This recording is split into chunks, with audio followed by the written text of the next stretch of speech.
Well, just like the whole concept of just buying music and musicians making money, I think probably. And like listening to like going back and being able to listen to like whatever song is on it. No, it's too low. You know what I mean? Like where you can just go check out. Like it could be a band you've never heard of. Thank you. Like, what does this sound like?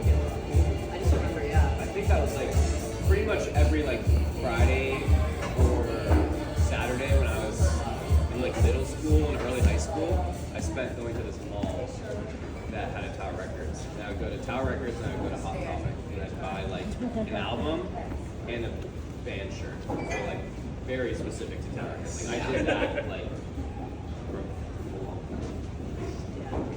Yeah, well, same. Yeah, same. Yeah, I mean that's like how I got all my first records. I'm not sure if you touched on the meaning behind it, of kind of what led us to being a record store at all. Okay, well, me and Brian were like talking while we were recording the record, and there's this quote. I can't remember who it's from, but it's the medium is the message, and it's like how you consume something has everything to do with like, you know, how it's going to stick with you. It's like the medium in which you consume it. And I think there was something about getting records when we were younger. I'd get a CD and it would live in my car forever. And I can't help but think if it was like on Spotify and a playlist, I might not have given a record or a song a chance. Because like these days you just get to the next thing, you know, try to find the next thing you know. And we really wanted to create like a way that we could give everyone a record physically before hit streaming for the people who really wanted it, so that they could have that first listening experience like we did. So I want to say first off that this album is a no-skip album. Like every song is amazing. So my question is, what's your favorite song off of the record tour and why? Probably Dizzy for me. I think Dizzy is just one of the better things I've ever written before. I love pretty much all of them pretty equally, which is not easy to say in regards to previous records. So I think maybe the answer changes, but Dizzy, I just think it means a lot. It's honest. Yeah. Mine's Dizzy or Flowers. But my favorite one to play on this tour has actually been I Don't Want to Party. Yeah, that one's been like my favorite to play. Mine's Gloria. It was the first song we actually wrote together after we got back together. So that's a very old one that we kind of had to bring back to life. Different, you know, very different from what we first had made it back, 5 years ago. But you know, it means a lot because it's the first one that we kind of wrote after we got back together. So. Well, I don't want to say Dizzy again. I really like Party. I think that one's really special. I think the feeling I got when I heard the voice note that Brian sent, the piano voice note, was how I felt when I heard the Figure Me Out like piano voice note. Yeah. I know when I heard that voice note that I was dying to get in the studio and build a band around it. It was like obvious what it was gonna be. Yeah. I think you had a question after that. Yeah. Two's good. Sure. Yeah. There's no maximum, just minimum 5. What were you guys listening to while writing the record? And 2, are you guys playing I'm sorry. DC. Oh, yes. Yes. Sorry, Now yes. we can start with you. I think it's announced. I don't understand if they've announced it or not. Did they announce Orlando? Yeah, we're there. Oh, we are. But they didn't put our announce video, right? I think that's on Monday, maybe. We made Maybe it. it's us. Maybe it's us.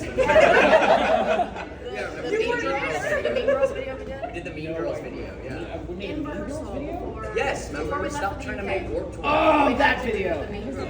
Yeah, Yeah. Our announcement video is really stupid. clearly Yeah. resonates. What were you guys currently listening to while writing? What we were listening to while making the record.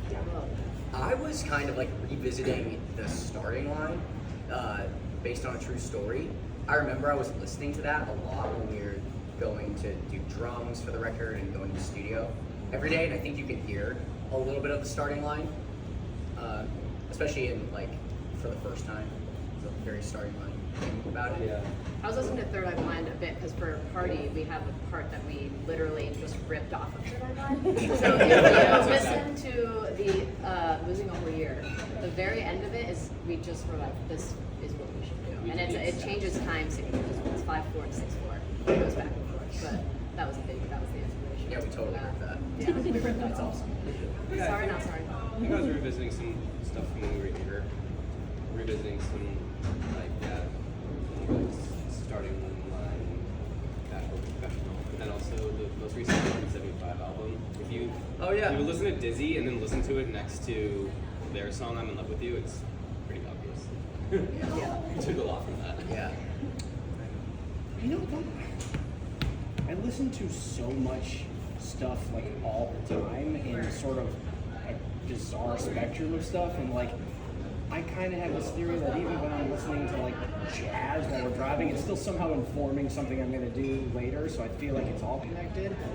But like I think also maybe I guess when we're producing the record, like sonically, we're all kind of listening to certain stuff to make it like, well, what do we want this to sound like? But when I'm writing a lot of these songs, it's just like, what was I listening to that very specific day? Like, and that changes pretty often. Like Dizzy was written, well, one of my favorite songs of all time is a song called The Hole in the Moon by a band called Waterboys. So it's like a 1980s like Scottish one hit.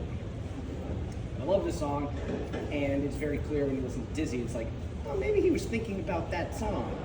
And I feel like I could probably pinpoint that with a bunch of different songs. Because otherwise it's just like an eclectic spaghetti at the wall. When we record together, like we share a lot of the same references. It's like, for Yeah. example, like a song like I Don't Want to Party, it's like, all right, what if like the big part was kind of like starting line sounding, but then we were like, but what if the chorus felt like kind of Goo Goo Dolls-y, Yeah. like 90s, but with like a modern twist. Like a lot of it was just us referencing the stuff that we all love.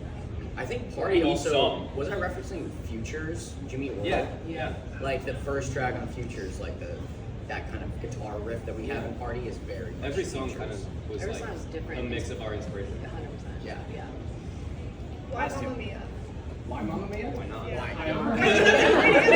Why But Why not? How Whose idea was it?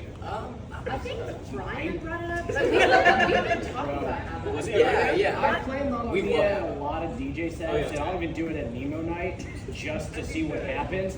And without fail, burns a hole in the brain. It's just like, okay, well, maybe I think we should take this one. Well, I was fighting for Gimme, Gimme, Gimme. Also an amazing But song. then he was like, no, this goes off harder. And so I was like, if you say so.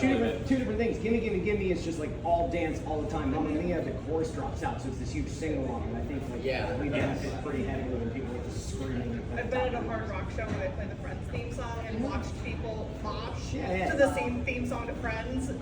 Emo kids will do anything. I think people love and appreciate irony more than they probably admit. I think it would be it's like us doing a cover of Mamma Mia is unexpected, and I think that's fun. And also Mamma Mia, like the verse chords of it are like so dissonant. Like like a it's metal song, actually really very good like backing. metal. Yeah. Chords of it are really, and then it gets super pop. We did record a studio version that's gonna come out. Yeah. Yeah. Did master it. Yeah. It's on the It'll be on deluxe, yeah. Yes. Yeah, so So that you'll be able to hear it. it went from let's play this live to we're gonna put this out. You had a question. So Yes. So I know that you, Brian, have done some musical theater stuff, written a musical. Would you all ever write a musical together? I think that was fun. I think that I was don't like music. Yes. I never liked most of them either. I really liked the idea of writing a 2.5 hour like concept story. That was just like the way I like to write songs. I will say it's taken like 8 years of my life, and that's just too fucking long. That's too long to do another one. I don't know if I have the attention span for It is the most like Just a concept. diligent thing I've ever had to do. in Yeah, my entire that life. that feels more tangible. I mean, I would love to write musical like songs, but watching what Brian's gone through, like how long, I'm not built for that. I know I'm not The built best I part work is in when theater, my so I know. Yeah, I'm just not built for that. I'm more of a sprint kind of guy, like a Yeah, pop yeah. song kind of guy, and like on to the next. I'm not like a let's stew in this for 8 years. Like I don't want to be off doing it. when my partner on it asked me to do it, but by the way, this partner we were like lightning in a bottle with, and she's written a bunch of summer songs. Street Lightning, Street with Lightning. Emily Flowers. When Emily asked me to do it, I said no. I was like, no, I don't know anything about musicals. All I know is it takes like 10 years, and now I'm 8 years later. Anyway, let's see if we get one more. I don't know how much you guys can say about it, but musicals been on this plate. You guys are talking about taking it out. We're going on Hayes. That's what it does. Oh, we're just not gonna So everything tour for like a year. The everything It's must gotta- go stuff. Like everything must go. First of all, that's the name of the deluxe. Yeah. As everything must go. I think it's not really a hiatus as much as we're towards the end of a cycle of Yeah. this music, and we want people to come celebrate it with us, because I mean, I think back in the day we used to just extend cycles for 2 and 3 years. This since we come back as a band, I think we've seen it more as like we want this to fit in our lives in a certain way, and so the days of like the endless cycle are over, and we felt like letting people know like, hey, like we're not just gonna be open-ended for the next 2-3 years. If you really love this record, like come out, because Or it's emotional manipulation, and we just like when people miss us. yeah. No, yeah, I mean, we like 2027. I don't think we're really gonna do much. Yeah, we've put the last 2 Yeah. years into. I mean, this record took a year. Yeah. We're touring it for more or less a year. Yeah. And then like, we all want to go do other things I'd say too. the most also like sincere thing, I'm not aside from my joking answer, is like we had all the time in the world to make me at the record store, and it's the happiest we've ever been. So Yeah. like, whatever, well, we have to finish this tour, and then like that's kind of the end of a cycle unless other things happen, and then you don't really go on tour until you make a new album, and we don't want to rush it. Yeah, we're Yeah, not I'd doing- rather take It's 3 like years. this one was really fun to make. Let's keep it that way. I'd rather take 3 years to make an album that's really great than just keep shitting it out. Yeah, accidentally because make an we've album been in in a that month, cycle. and- We've been in that when we were We've younger. been in that when we were younger, where it's like you finish an album, you finish a tour, okay, get back in the studio, and that just doesn't. I don't think that gives us the Yeah, best. I'm not interested. Doesn't Or make there'll us be a happy. surprise album in November. Yeah, okay. You never know. That would be shocking. So don't get your I would be hopes up. shocked. When you're in your Everyone has 30s, so you much- really want to take a nap. Yes. Yes. Yes. We need it after the tour. So we're gonna switch spots with you guys because we're gonna take photos over there, so we can just Renee will. And if you guys have like a